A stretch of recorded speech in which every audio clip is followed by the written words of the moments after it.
그래서 이 변혁주의자, 기독교 변혁주의자의 모델 속에는 신켈빈주의가 이쪽 끝에 있다면 더 이제 이 재건주의자는 더 과격하겠죠. 변혁주의. 그렇게 무력을 통해서 뭐 바꿔야 된다가 있다면 여기는 그렇지 않은, 그러나 사람들의 세계관과 탁월성을 통해서 세상을 변화시키고 싶어하는 사람들의 세계관이 기독교 변혁주의입니다. 특히 복음주의권 안에서 우리는 기독교 변혁주의를 많이 배웠어요. 그래서 한국교회가 좀 잘못한 게 뭐냐면 기독교 세계관이라고 얘기하면 이 전부가 기독교 세계관이죠. 근데 제가 대학을 다니면서 배웠던 기독교 세계관은 요거였어요. 요거. 이것을 기독교 세계관이라고 생각했습니다. 그래서 뭔가 어려움이 많았어요. 그러니까 우리가 기독교 세계관이라고 배웠던 대부분은 지금 이 기독교 변혁주의, 신켈빈주의 계통이 기독교 세계관으로 배웠어요. 왜 그러냐면 기독교 세계관이 신학교에서 신학의 영역으로 다루어지지 않고 이 선교단체 중심으로 다뤄졌기 때문에 이것이 제대로 된 신학적 검증 없이 받아들이는 경향들이 좀 있습니다. 그리고 나서 이 적절성의 모델은 이 세상과 좀 친하게 지내는 거예요. 구도자 예배가 있고 이쪽 끝에는 이 해방신학이 있습니다. 그 다음에 반문화주의는 세상하고 이제 딱 선을 걷는 거죠. 교회의 순결을 통해서 세상과 선을 긋고 살아가는. 그래서 제일 끝에는 아미시 공동체가 있고 그 다음에 조금 더 건전한 곳에는 신재침례주의가 있습니다. 이것이 다 그들이 가지고 있었던 문화의 관점이죠. 그리고 두왕국 모델이 있죠. 루터교 두왕국 모델이 있고 개혁주의, 반드루넨으로 비롯되는 그런 개혁주의 두왕국 모델도 있습니다. 그래서 이런 네 가지 모델들이 지금 문화라는 관점으로 쏟아내고 있는 거죠. 그래서 이 틴켈러의 도표를 통해서 책을 보면 이 책이 여기에 어디쯤 들어간다는 것을 알아야 돼요. 그러면 굉장히 유익합니다. 그리고 이 네 가지 문화관에서 가장 중요한 것은 이 카슨이 얘기했던 교회와 문화 그 위태로운 관계라는 이 국제제자훈련에서 나온 책이 있습니다. 제가 예전에 제가 이제 오카노 목사님 계실 때 국제제자훈련 사역을 했는데 전사 시절에 그때 이 책이 나왔어요. 그래서 제가 이 사장님한테, 사장 목사님한테 그렇게 얘기했어요. 이런 책 누가 보냐고, 이거 아무도 안 본다고 그렇게 제가 얘기했는데 이 책이 그렇게 중요한지 제가 한 15년이 지나고 알았습니다. 카슨이 얘기했던 교회와 문화 위태로운 관계라는 이런 책은 지금 카슨이 좀 어렵게 얘기했지만 한마디로 얘기하면 모든 성경의 가르침을 아우르는 동시적이고 통시적인 지배 모델은 없다. 이게 무슨 얘기냐면 이 네 가지 모델을 하나만 취해갖고는 세상의 문제를 다 해결할 수 없다는 거예요. 이 하나만 가지고는 세상의 문제, 이건 다 성경적이에요. 네 가지는 다 성경에서 나왔습니다. 성경에서 나왔다고 하더라도 하나의 관점을 가지고는 세상의 모든 문제를 다 해결할 수 없다는 것을 알아야 된다는 거죠. 그래서 지금 모든 성경의 가르침을 아우르는 통시적이고 동시적인 지혜 모델은 없다는 거예요. 그러면 지금 막 그 광화문에서 그렇게 하시는 분들은 그러면 성경적이지 않냐? 그 성경적이죠. 그러면 그렇지 않은 사람도 성경적이지 않냐? 성경적이죠. 그럼 뭐가 다르죠? 상황에 대한 이해가 다른 거죠. 만약 히틀러 정권 때였다면 우리는 목숨을 걸고 순교의 재단 앞에 우리가 나가야 되겠죠. 그거는 성경적입니다. 그러면 지금은 그들이 성경적이냐 아니냐의 문제가 아니라 이 네 가지 관점은 다 성경의 어느 한 줄기를 붙들고 있는 거예요. 그런데 그것이 지금 상황과 맞는가? 그 상황의 문제죠. 그래서 그 이 네 가지 도표에 대해서 얘기합니다. 첫 번째는 기독교 변혁주의 모델이에요. 기독교 변혁주의 모델은 뭐 카이프, 셰퍼, 콜슨, 낸시 피어스 같은 여러 가지 사람들이 이 신칼빈주의로부터 얘기를 했습니다. 거기에서 조금 더 나간 사람들은 기독교 우파죠. 보수 정치 철학을 가진 사람들이 조금 더 과격한, 조금 더 이제 나간 거죠. 더 나간 사람은 재건파들은 조금 더 나갔고. 그래서 이 변혁주의가 가지는 장점은 굉장히 적극적이고 세상의 변화에 기여합니다. 단점은 세계관의 개념이 너무 인지적이에요. 생각이 바뀌면 세상이 바뀐다고 생각하는 것이 제임스 헌트는 순진한 관념론이다 이렇게 얘기합니다. 그리고 종종 교회에 대해서 저평가하는 경향이 있습니다. 그래서 기독교 세계관 운동을 하는 친구들이 가지는 착각이 뭐냐면 개인의 비전은 직업의 비전이에요. 교회를 통해서 하나님 나라가 이루어지는 것이 아니라 개인의 직장과 개인의 무언가를 통해서 하나님 나라를 이루고 싶은 사람들이 많습니다. 교회가 저평가되는, 왜냐하면 세상을 변화시켜야 된다는 거죠. 교회 안에 갇혀 있지 말고 세상을 변화시키는 것이 우리의 목표라고 생각했기 때문에 교회와 세상을 1대1로 두는 그런 오류에 빠질 수가 있어요. 성경을 보는 것과 소설을 보는 것은 다른 겁니다. 그것은 다른 거예요. 1대1이 아니에요. 그리고 하나님의 교회를 통해서 세상을 변화시켜 가는 거죠. 그래서 뭐 가정 사역도 하고 직장 사역도 하고 싶은데 주일날 교회도 잘 안 나오면 그런 일들은 이루어질 수가 없다는 거죠.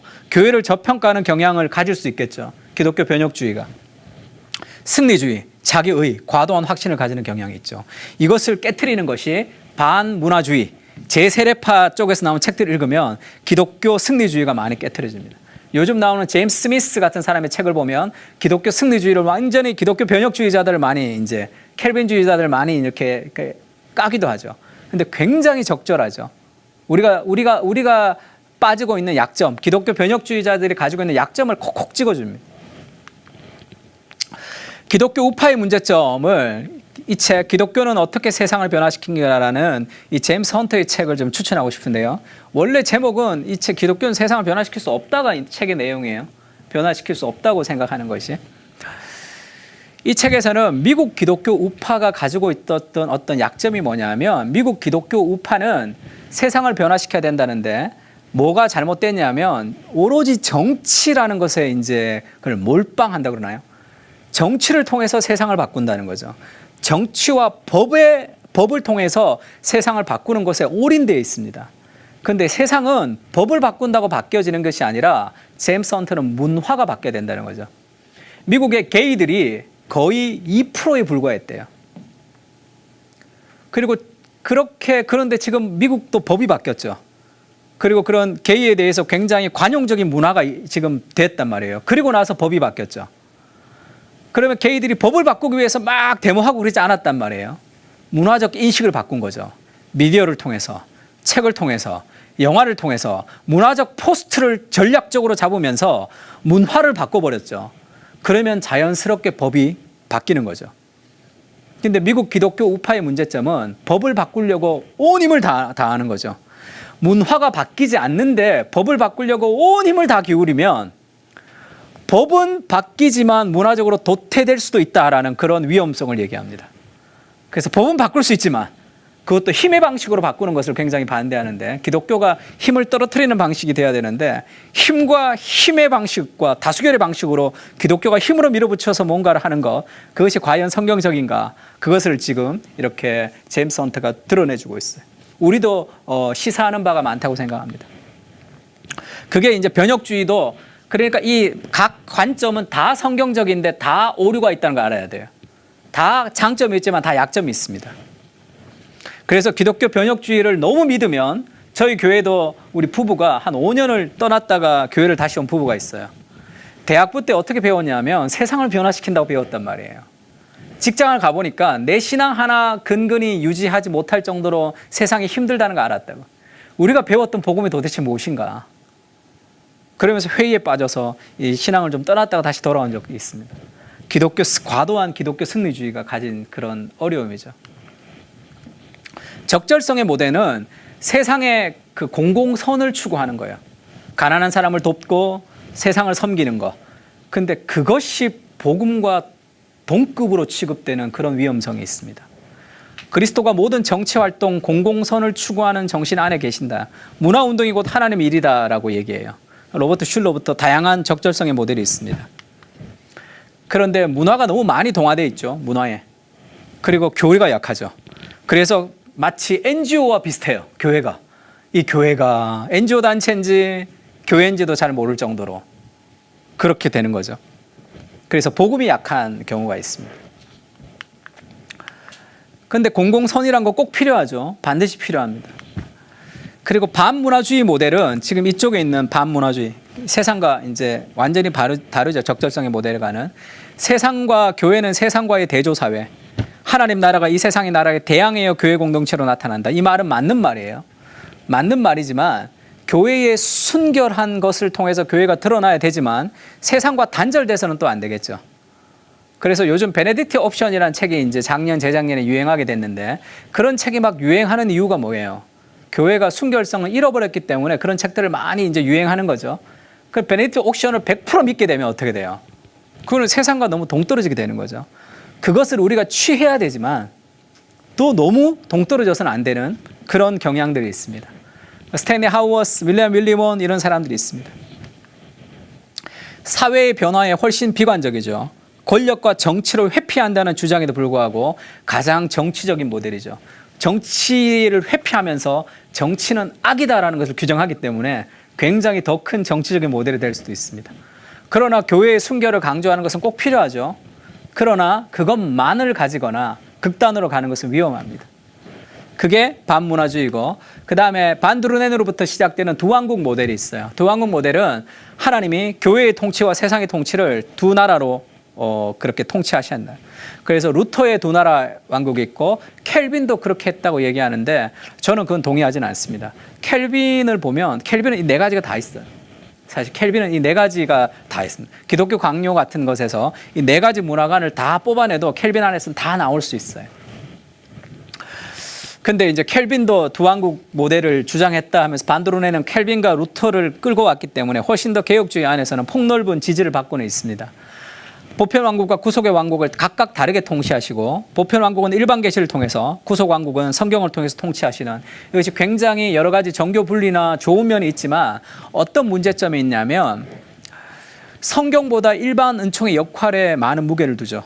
그래서 우리가 두 왕국 할 때 일반 은총을 그냥 가만히 놔둬도 되는 중립 영역이라고 생각하는 경향이 있어요. 그렇지 않은 거죠. 타락한 세상에 무언가 변화시켜야 될 요소들도 있습니다. 근데 두왕국은 그렇게 하지 않아요. 그러니까 철저한 두왕국주의자들은 기독교 학교 이런 건 없어요. 그냥 학교는 일반 학교예요. 우리는 그냥 시민으로 살아가는 거예요. 기독교적 방식이라는 건 없습니다. 교회에서 신앙을 배우고 학교에서는 일반 시민으로 배우는 것이 철저한 두왕국주의자들은 그렇게 믿는 거죠. 사회적 선함을 자연계시의 결과라고 생각하고요. 인간의 삶이 종교적으로 중립적인 기초에서 영위할 수 있다고 암시하거나 가르칩니다. 이것이 두왕국의 문제점이죠. 그러니까 모든 네 가지의 이론은 다 성경적이고 우리에게 꼭 필요하지만 다 문제점을 가지고 있습니다.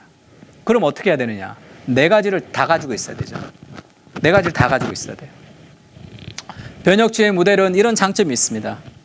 그러나 이런 단점들도 있습니다. 이 승리주의인데 승리우위라고 제가 잘못 썼네요. 이런 장점과 단점을 다 이해해야 되죠. 그래서 이 각각 모델의 중요한 책들을 한두 권씩만 읽는 것도 괜찮아요. 그래서 팀켈러가 대안으로 얘기하는 것이 문화 참여입니다. 문화 참여. 그러면서 지금 문화 참여를 두려워하지 말라라고 번역된 센터 처치의 원제가 Cultural Engagement, 문화 참여죠. True Blended Insight예요. Blended Insight를 통한 문화 참여예요. 이 Blended Insight가 뭐냐면 지금 이 도표 안에 지금 우리나라에서 번역을 하면서 빠뜨린 게 있는데 지금 요게 안에 들어가야 될 걸 빠뜨려. 빨간 게 뭐냐 하면 이 빨간 게 이 변혁주의의 제일 좋은 면이에요. 적절성 모델의 좋은 면입니다. 도왕국의 좋은 면이에요. 반문화주의의 좋은 면이죠. 이 네 가지를 우리가 다 가지고 있어야 된다는 뜻이에요. 하나의 문화관이 아니라. 그래서 영어 책에 보면 Blended Insight라고 여기 써 있죠. 굉장히 중요한 건데 우리 번역에서 빠졌습니다. 그래서 조금 이 파트를 이해하기가 좀 쉽지 않아졌는데 Blended Insight라는 것은 Blended 섞는 거죠. 통찰을 섞어서 이 네 가지를 다 섞어서 이 다 자기가 이 믹스돼서 문화관을 가지고 있어야지 성경적인 문화관이라는 거죠. 그러면 이 네 가지가 다 믹스되어 있는 상태에서 어떻게 해야 되냐면 상황을 잘 봐야 되는 거죠.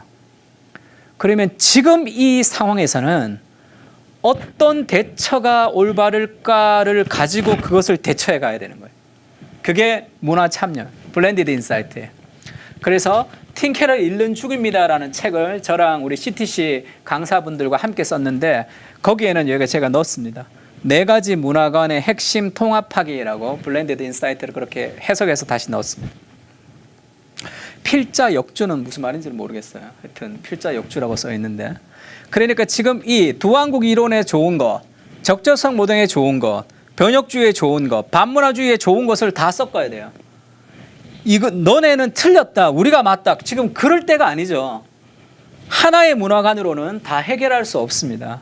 반문화주의 아미시 같이 우리는 살 수 없어. 아미시처럼 살 수 없지만 아미시 공동체가 가지는 굉장히 좋은 면을 우리가 배워야 되는 거죠.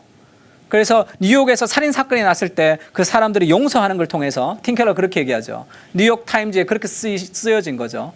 이 용서의 문화는 아미시 공동체에서 일어났어요. 지금 일반 미국 사회에서는 없는 덕목이 생겼다는 거죠. 아미시 공동체이기 때문에 그게 가능하다는 거죠. 우리는 용서하는 문화가 미국에는 사라져 버렸다는 거죠. 예전에는 덕과 지혜와 명철과 사랑과 이런 것이 삶의 목적이었는데 이제는 그렇지가 않죠. 개인의 유익과 성공이죠. 그런 시대를 살기 때문에 아미시 공동체에서 용서했던 그 용서는 굉장히 미국의 센세이션을 일으켰습니다. 그거는 우리가 배워야 되는 거죠. 그것을 배워야 되지만 우리가 그렇게 살 수는 없겠죠. 핸드폰도 안 쓰고 마차 타고 다니면서 사는 것은 우리가 받아들이기는 쉽지 않은 것입니다. 네 가지를 다 섞어야 된다는 것을 중요해요. 그러니까 네 가지가 다 성경적이에요. 그러나 다 장점과 단점을 가지고 있다. 이것이 D.A. 카슨이 우리에게 얘기해 주는 거죠. 신학교 교수가 이런 문화관에 대해서도 글을 쓴다는 것은 굉장히 놀라운 것 같아요. 우리나라에도 이런 교수님들이 많이 나타나서 이런 목회적으로 도움을 주는 이것이 테올로지컬 비전이죠. 지금 이거는 신학이 아니에요. 교리가 아니잖아요. 그렇다고 현장에서 어떻게 살아야 될 프로그램도 아니죠. 문화를 어떻게 봐야 될지에 대한 테올로지컬 비전입니다. 이것이 없으면 굉장히 혼란스러워지는 거죠. 우리는 기존의 모델들 가운데 있는 승리주의, 패배주의의 불균형을 피할 뿐 아니라 문화적 타협이나 문화적 단절에 빠지는 것을 동등하게 싫어한다. 센터처치의 접근법은 모든 모델의 문화적, 성경적 통찰을 우리의 실제적인 관행과 사역에 섞기를 추구한다. 통찰을 섞는 것, 인사이트를 블렌디드하는 거죠. 이게 블렌디드 인사이트. 그렇게 우리가 네 가지 문화관에 대해서 다 알아야 됩니다. 그래서 문화에 대한 책들을 좀 보는 것이 좋고요. 그래서 이 볼프가 쓴 광장에 선 기독교에 대해서는 우리는 전적인 변혁주의자들이 아니다. 세상을 바꾸는. 그렇다고 세상을 그냥 적응하는 사람도 아니다. 문화에 참여하는 것이다. 이렇게 얘기했습니다. 문화 참여를 그렇게 얘기하죠. 참여라 문화를 버리는 것도 아니고 문화를 지배하는 것도 아니에요. 그 중간을 의미하는데 그 안에 머물면서 자신의 독특성을 표출하는 것이며 떠나지 않으면서 다르게 사는 것이네. 세상을 떠나지 않으면서 다르게 살아가는 그 문화의 참여의 균형을 얘기합니다. 변혁과 적응의 중간, 그거를 컬처럴 인게이지먼트라고 얘기했어요. 그러면서 중요한 거, 그 네 가지를 아는 것도 중요하지만 지금 시대가 어떤 건지를 알아야지 중요하죠. 그래서 지금 우리가 정치적으로 많이 논란이 있는 것은 그들이 성경적이지 아니냐의 문제가 아니라 지금 상황을 어떻게 보느냐의 문제죠. 그래서 이 계절을 알라 이렇게 얘기했습니다. 겨울이에요. 사회와 적대적이고 전도의 열매가 없는 시절이에요. 이게 딱 나눠지진 않지만 이렇게 나눴다고 했을 때 그때는 반문화주의 모델로 가야 되겠죠. 교회의 순결, 교회의 거룩함을 하면서 세상으로부터 그것을 회복해야 될 때가 돼야 되겠죠. 그런데 봄이에요. 핍박이 당하지만 교회가 성장하는 때입니다. 그러면 그때는 변혁주의 모델이 더 맞겠죠. 여름이에요. 그리스도인이 문화 생산의 중심입니다. 세상도 굉장히 교회처럼 거룩해지는 그런 때가 됐어요. 그러면 그때는 두한국 모델로 이렇게 갈 수 있겠죠. 가을은 신앙은 열려 있지만 삶과 연결성을 질문하는 시기가 되면 그때는 이 적절성의 모델을 통해서 공공선을 추구하는 것이 맞겠죠. 그래서 이 문화에 대해서 중요한 것은 이 네 가지 문화관을 다 이해하면서 내가 다 가지고 있어야 되는 것이고 더 중요한 것은 이걸 봐야 되는 거죠. 그리고 또 한 가지를 제시합니다. 그래도 내가 잘 익숙한 문화관이 있어요. 자기에게 익숙한 문화관. 팀 켈러는 기독교 변혁주의가 익숙하죠. 자기에게 익숙한 문화관을 버릴 필요는 없어요. 자기에게 익숙한 문화관을 가지고 있으면서 다른 문화관의 장점, 블렌디드 인사이트를 가지고 와라는 거죠.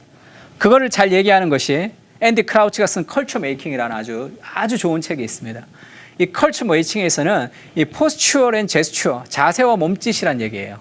자세가 뭐냐면 우리가 문화에 대한 기본적인 입장이에요. 자세는 바뀌지 않습니다. 기독교 변혁주의자면 기독교 변혁주의자라는 자세는 바뀌지 않아요. 몸짓은 이렇게 바뀌는 거죠. 몸짓. 기독교 변혁주의자인데 두한국을 쓱 가지고 오는 거죠. 그 상황에 따라. 그래서 몸짓은 다른 모델로부터 배우는 즉흥적인 움직임을 자세한 몸짓. 그렇게 유동적으로 문화를 잘 이해하고 세상을 잘 이해하는 고민이 있어야 된다는 거죠. 그래서 두왕국주의자 중에 케빈 드영이랑 마이클 호트는 두왕국주의자예요. 두왕국주의자인데 마이클 호트는 기독교 학교를 긍정적으로 생각하는, 그래서 carefully, 아주 신중한 두왕국주의자다 이렇게 얘기합니다. 케빈 드영도 마찬가지예요. 두왕국주의자인데 기독교 변혁주의를 차용하는 두왕국주의자예요. 그래서 마이클 호튼 책 보면 두왕국주의자인데도 기독교 변혁주의자 같기도 하고 막 그렇습니다. 그게 왜 그러냐면 기독교 두왕국이라는 자기의 자세를 놓고 그 다음에 제스처를 통해서 이걸 다 가지고 오는 거예요. 그래야지 균형을 이루는 거죠. 자기가 가지고 있는 하나의 세계관을 기독교 세계관이라고 착각하면 세상의 모든 문제에 대해서 우리가 해결할 수 없고 완전한 착각 속에서 오해를 하게 될 수도 있습니다. 하나의 세계관으로 세상을 다 이해할, 세상이 그렇게 만만하지가 않는 거죠. 그래서 제도적 교회와 유기적 교회도 얘기합니다. 교회가 정치적으로 뛰어들지 말고 사람들을 문화관 속으로 정치적으로 갈 수는 있다. 그런 얘기를 하는 거죠. 그래서 요즘 같은 시대에는 팀 켈러가 연화를 쓴 방탄한 선지자에서 그렇게 얘기하죠. 정치가 우상이 될 수 있는데 정치가 우상이 되는 두 가지 판별법이 있는데, 첫 번째는 내가 지지하는 정당이나 내가 지지하는 사람의 그 정책이 세상을 다 구원할 것처럼 생각하면 정치가 우상이 된 것이고, 두 번째, 내가 지지하지 않는 정당에 대해서 다 나쁘게 그 사람들의 얘기를 귀 기울이지 않고 조롱과 비난으로 점철한다면 이미 정치가 우상이 된 것이라고 얘기하죠. 오늘날에 우리가 그런 문화 가운데 있는 것 같습니다. 정치가 막 우상이 돼 있는 것 같죠. 내가 지지하는 정당과 사람들이 세상을 다 구원하지 못하죠. 다 문제가 있습니다. 모든 정당은 다 문제가 있는 거예요. 다 강점과 약점이 있는 거죠. 그래서 칼 트루만이 쓴 보수 진보 그리스도인이라는 책이 있습니다. 그 책에 보면 보수도 아니고 진보도 아닌 이 복음이 성경을 그 정치를 해석해야 된다는 그런 얘기들이 있습니다. 그러면서 대응하지 말고 행동해라. 오만을 피하라는 것은 내가 가지고 있는 문화관이 최고다라고 생각해서는 안 돼요. 그렇게 비난해서는 안 됩니다. 배워야 됩니다. 비난하지 말라. 너의 문화관이 틀렸어. 그 얘기할 필요가 없어요. 그 사람들이 좋은 것을 취해야 될 때입니다. 좌절하지 말라. 뭔가 잘 변화되지 않아도, 뭔가 잘 되지 않아도 우리가 하나님 나라의 완전한 모델로 우리가 사는 것이 아니라 하나님 나라를 가리키는 나침판으로 우리가 지금 살아가고 있는 거죠. 우리가 가리키는 그 길이 맞다면 그것은 하나님 앞에 선한 길입니다. 순진하게 생각하지 말라는 뭐죠? 그런 거 다 필요 없어. 문화 가리고 뭐고 그런 거 어려워. 다 필요 없어. 그거는 순진하게 생각하는 거죠. 왜 그렇죠? 다 필요 없어라고 하면서 반문화주의를 가지고 있는 거죠. 그러니까 필요 없어가 네 가지 문화관에서 동떨어진 게 아니라 다 필요 없어. 나는 그런 거 하나도 몰라도 돼 하면 어느 하나의 문화관을 자기가 취하고 있는 거예요. 강희한 교수님 그렇게 얘기했죠. 우리가 철학을 공부해야 되는 이유가 뭐냐? 목회자가 철학에 빠지지 않기 위해서다는 거죠.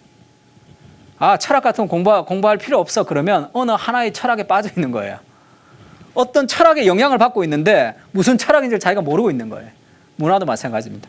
아, 다 필요 없어. 그런 거. 오직 복음이면 돼. 그럼 이렇게 순진하게 생각하지 말라는 거죠. 복음은 우리에게 다른 모델의 가치를 인정하면서도 우리가 가진 모델을 주장할 수 있는 겸손을 가능하게 한다. 그러므로 우리가 가진 관점의 강점을 누리고 약점을 인정하며 다른 모델들의 강점을 힘써 배워야 된다. 이거를 가능하게 하는 게 뭐죠? 그게 복음이라는 거죠. 복음은 우리를 겸손하게 하죠. 목사님, 제가 교만한데 제가 겸손하기 위해서 기도해 주세요라고 얘기하는 것은 교만하기 때문에 그래요. 겸손은 존재의 인식에서 오는 거죠. 하나님 앞에 내가 아무것도 아닌 존재라는 그 인식. 그러나 내가 좌절하지 않는 이유는 그리스도의 사랑, 그리스도의 의가 나를 정결케 하고 존귀하게 하기 때문이죠. 그래서 복음은 나보다 다른 사람을 더 낫게 여깁니다. 그래서 다른 문화관이 잘못됐다고 그렇게 막 비판하거나 싸우는 것에 힘쓰지 않아요. 그래서 이 겸손한 개혁주의라는 그런 책이 있죠. 겸손한 칼빈주의라는 책이 있습니다. 칼빈주의가 왜 그렇게 교만할까? 그건 진정한 은혜를 경험하지 못했기 때문이겠죠. 그래서 우리가 다른 문화관을 받아들이면서 더욱더 겸손하게 우리가 그렇게 문화를 볼 수 있는 것, 그리고 우리가 추구하는 그 세상에 우리가 영향을, 우리가 그들을 섬기면서 다가갈 수 있는 것, 그것이 다 복음으로 형성되기 때문에. 그래서 복음이 먼저 나오는 거예요. 복음으로 형성되지 않으면, 복음으로 부흥되지 않으면, 그러면 이 문화관이라는 것은, 제대로 된 문화관이라는 것은 있을 수 없습니다. 복음으로부터 흘러나오는 거죠. 그래서 우리가 그 문화관을 가지고 있다 하더라도 지금 이 타락한 세상 속에서 기독교가 세상을 변화시킬 수 없다는 것을 좀 인정해야 돼요. 세상의 변화는 예수님이 다시 오실 때 이루어집니다. 그럼 우리가 해야 될 일은 뭔가 가시적인 결과가 나오지 않더라도 하나님 나라의 완전한 모델이 아니라 하나님 나라를 가리키는 나침판으로 일하는 거죠. 임의와 아직의 균형을 가지는 거죠. 이미 하나님 나라가 임했다는 것은 나가자, 세상을 변화시키자 이렇게 얘기해. 잘 되지 않습니다. 내가 타락했기 때문이죠. 세상이 구조적으로 악하기 때문이죠. 아직 오지 않았다는 걸 강조하면 냉소주의가 되는 거죠. 해봤자 뭐하냐. 세상은 안 바뀌는데. 이 균형을 이루는 거죠. 우리가 열심히 일하면서도 소망 가운데 살아갈 수 있으려면 우리가 하나님 나라의 완전한 모델은 아니지만 하나님 나라의 나침판으로 그렇게 살아갈 수 있도록 하는 거죠. 소망 가운데 이미 임한 하나님 나라를 누리면서 그러나 아직 완성되지 않은 하나님 나라의 균형을 이루는 것입니다. 그것을 팀 켈러가 일과 영성에서는 그렇게 얘기했어요. 땅이 내게 가시덤불과 엉겅퀴를 낼 것이라 내가 먹을 것은 밭의 채소인즉 하면서 내가 아무리 열심히 노력하고 기도하고 세상을 변화시키려고 우리가 목회를 해도 땅은 결국 가시덤불과 엉겅퀴를 내는 세상이죠. 내가 원한 만큼의 결과는 일어나지 않는 것이 세상이에요. 그러나 실망하거나 좌절하지 말아야 될 것은 내가 먹을 밭의 채소 정도가 있는 거죠. 이것은 하나님 우리에게 주시는 위로와 하나님의 격려라고 생각합니다. 그래서 정말 우리가 문화적으로 노력하지만 뭔가 이루어지지 않는 현실 속에 있지만 그러나 우리가 방향이 맞다면 우리가 나침판으로 그 방향이 맞다면 하나님 우리에게 실망하지 않고 하나님 나라를 바라볼 소망을 주는 거죠. 내가 원하는 만큼 이루어지지 않지만 마지막 날에 이루어질 하나님 나라를 소망하며 우리가 살아갈 수 있는 그게 복음과 문화를 계속 고민하면서 연결해야 될 지점이 아닌가 이렇게 생각합니다. 네, 지금까지 이렇게 도시, 문화에 대해서 얘기했고요. 그리고 10분 쉬고 4시 10분부터는 운동에 대해서 마지막에 마무리하고 그리고 질문 온 거 있으면 좀 받으면서 그렇게 강의를 마치겠습니다. 수고 많으셨습니다.